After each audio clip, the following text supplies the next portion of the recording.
Hey there, got a quick project in the shop tonight. I've got this tube and shell heat exchanger. The purpose of this is hydraulic oil comes in and out here. Water is circulated through these tubes to cool it. And this is going in a machine that I'm building, and I just can't make both of these ports work. There's something in the way. It's a very limited space. So I'm going to use this for an inlet, and this won't work for an outlet. So what we're going to do is we are going to put a hole here, and we're going to TIG braze a fitting on the end or the side. So I've got a coupler here, and boom, magically now it's two pieces. I just set this in the mill, clamped it in the vise, ran an 1.5-inch hole saw down it, and just chunked the outside of it off.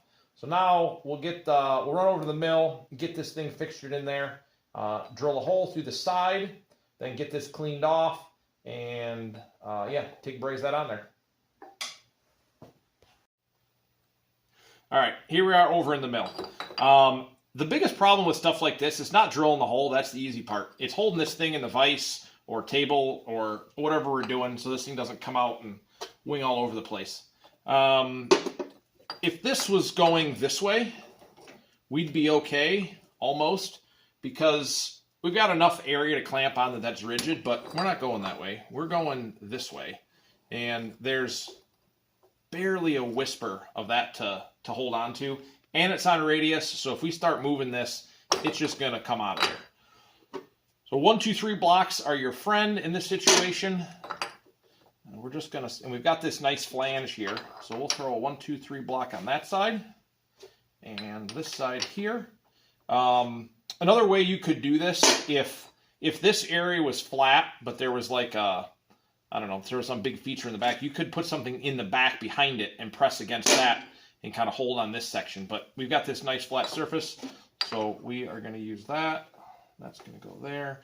Now this really has no precision to it. We just need a hole somewhere in this side of it. So I'm going to eyeball that straight. I'm going to tip it just a little bit here, like that. Let me grab that bushing. Here we go. All right. So if we come down like that, that looks pretty good. So we're in between the bolt hole here and here. We should be able to get a socket in there without too much of an issue. Yeah, I like that. We're gonna go this way, just a smidge more. Now, all right, so we are good. We'll give this just a tap test. Yep, it doesn't sound flimsy, so that should be good. We'll crank down on that. And all right, let me figure out what I want to do for tooling here, and I will come back to you. All right, so I took a look at this thing, and I've decided that I got kind of 3 options here. I could use a hole saw. The thing I don't like about this is cutting on it's not a flat surface, so these kind of tend to walk around, and these small arbors can get bent. Could go with just a regular silver and Deming bit, but it's kind of the cast iron with the interrupted cut on the bottom might not go that great. So we're going to go with an annular cutter. If you're not familiar with annular cutters, they are basically like a Super Duty hole saw. They're designed really to kind of go in like mag drills. So there's a ejector pin that'll push the slug out, but these work just fine in the mill. You just got to pull it out and knock the pin out each time. Stop. All right, I had to switch over a different annular cutter. That one had a pin in it that was stuck. That came in a lot of stuff that I bought. So for the Bridgeport, we'll just throw these in a straight 3/4-inch collet. These are designed to be held on what's called a weld-on style, so they'll fit in a tool holder with 2 set screws that hold these, and that's all that drives it. But in a Bridgeport, the 3/4-inch collet works just fine. We'll get this over here. And again, there's no real precision on this. I just need to be past the bottom of the threads. I'm using a flat internal hex plug, so they're fairly shallow. They're only in about a 1/2 inch as deep as they go, so we don't have to worry about that. That's good there. Left to right, I just need to be centered on the hole. So for something like this, I could put a pipe fitting in here and come in and indicate off both sides if it was critical on where it where it needed to be. But for this, I'm just gonna eyeball this center here. So I mean, you can easily see it left and right. So we'll call that good there. And there we go. That'll work. I mean, if we're off a few thousandths, it's not that big of a deal. Move that back. Make sure that I have enough room for the bushing behind it and to be able to get a weld on there. So that'll be a little tricky, but I think we'll be all right. We'll move this forward a little bit because if that hole is intersecting the threads, it's not going to hurt anything. It's only going to seal on the top. So there we go. We'll call that good. Give me a little more room to weld in there. So we'll lock both axes, put this in low gear. We're running about 150. Slowly feed it in.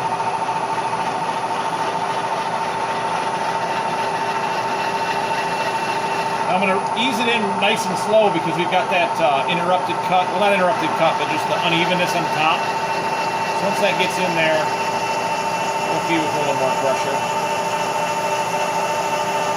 Now, this is cast iron, so you really don't need any lube on this. With the graphite in the cast iron, it's pretty much self-lubricating. And cutting oil or cutting paste can actually impede the cutting because then the chips kind of get packed together and they can't really get out.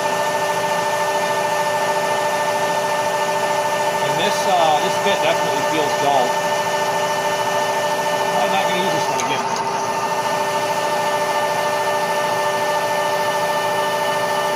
5 or 6 of these things came with a mag drill that I bought used at auction. So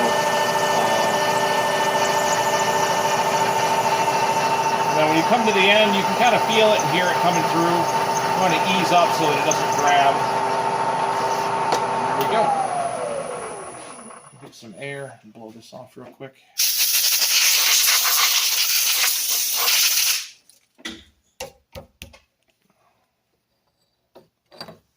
Okay, there we go. Got a nice hole through it.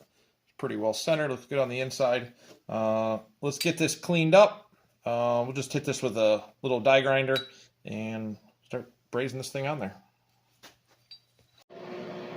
Back at the bench, got the die grinder out. Just clean the paint off of this thing.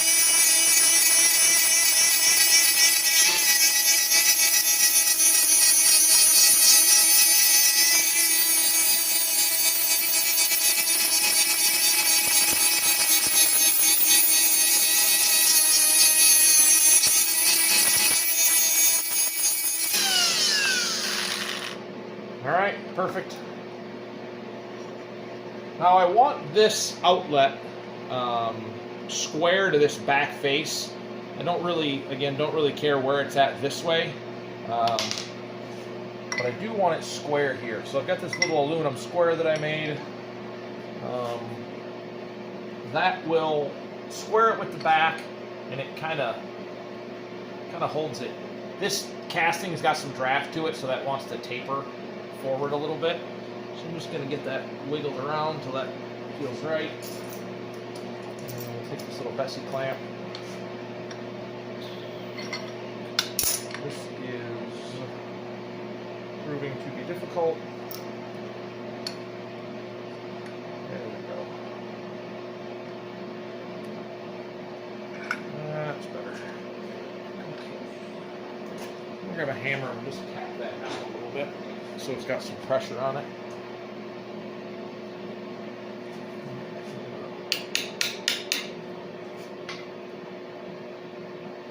It's right inside the hole.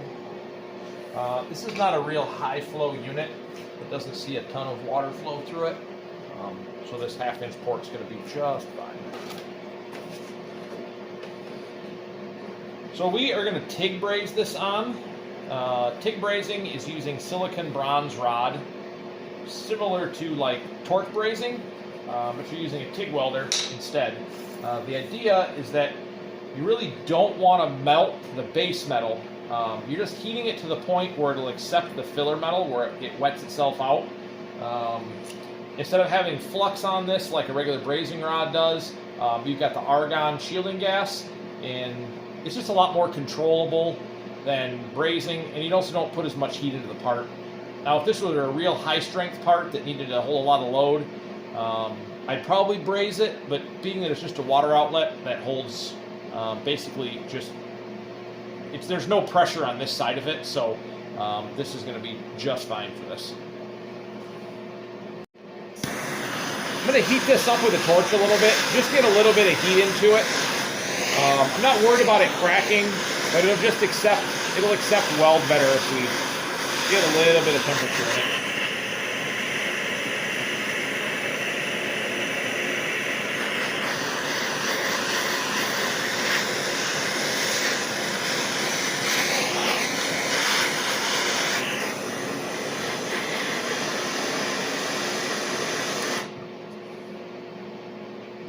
Yeah, it's got some temperature in it. That'll work. Let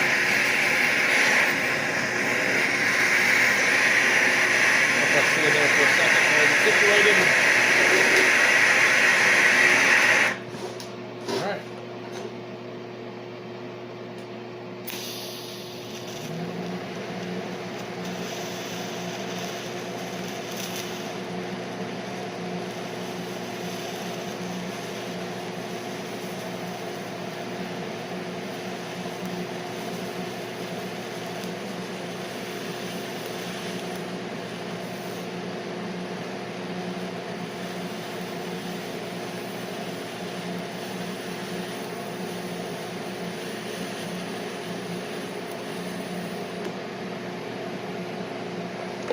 Got one side on there. This casting is pretty terrible. I mean, it's a nice casting, but you can tell there's a ton of graphite in it. It's just really, really smoky and dirty, and it's just not flowing out real well. But again, for what we're doing, this is going to be just fine.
Didn't go terrible. We'll see how it looks once we get a wire brush on there, but it's not bad. I'm going to try to get in this groove here on the back side. I'm going to stick this tungsten way out. Hopefully we can get in there. I've got this this fur at 10, so there's going to be good shielding gas back there, so we shouldn't have any issues with that.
I think we're good. Let me grab a little wire brush.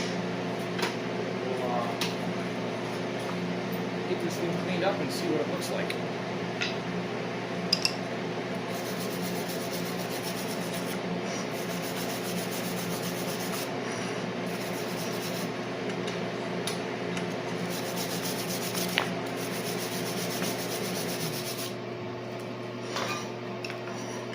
All right, it's not looking terrible.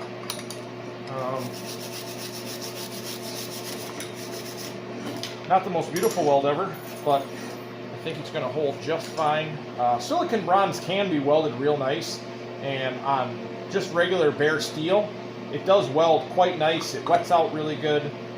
One of the advantages of it is the real low temperature input, because you're not actually melting the metal, so you're 30 or 40% less heat input. So for welding thin sheet metal or like something thick to something real thin, silicon bronze is really the way to go. All right, not terrible, considering how dirty this casting was. I did notice a little spot right there, that little undercut. Well, not undercut, but the little pocket there. So I'm going to go back, I'll fill that in, and there's a little bit in the back there. I might fill it up just a touch more. But overall, for how dirty this casting welded, I'm not worried about it. We're going to give it the old tap test. Well, it didn't break off immediately, and it'll probably never see any more load than that, so we're going to call this one good. This is quite warm. I am going to wrap it in a couple rags and let it sit there on the table, just to kind of let it cool down a little bit slower, because this cast iron can tend to crack, but we didn't put a ton of heat into it, so I'm not super worried about it. But I go back in, I'll fill that in, and let it cool, and that's it for this one. Thanks for following along. Like, subscribe. I'm working on this tube and shell heat exchanger. I had to weld a bung on it, and it's cast iron, so it's just cooling down in this nice blanket here, keeping her warm. And I was going to put this other end cap on that I got powder coated, and I needed the gaskets. I took this apart 2 days ago. And I'm looking around and looking around. I can't find them. Like, I know I put them in a spot that they wouldn't get damaged because they're fragile, they're gaskets. And I'm looking around, I can't find it. And my wife was out here helping me film a YouTube video, and I was like, I can't find these gaskets. You got too much shit. Yeah, well, that's just how it goes, you know. But anyways, so she's like, well, what do they look like? I said, they look like this, but they're black, they're thin. And she's like, I saw them somewhere. And I'm like, I don't know where they're at. I'm just going to do something else. And she found them right there, hanging in a safe spot on the wall. Now we can put that together. Glad you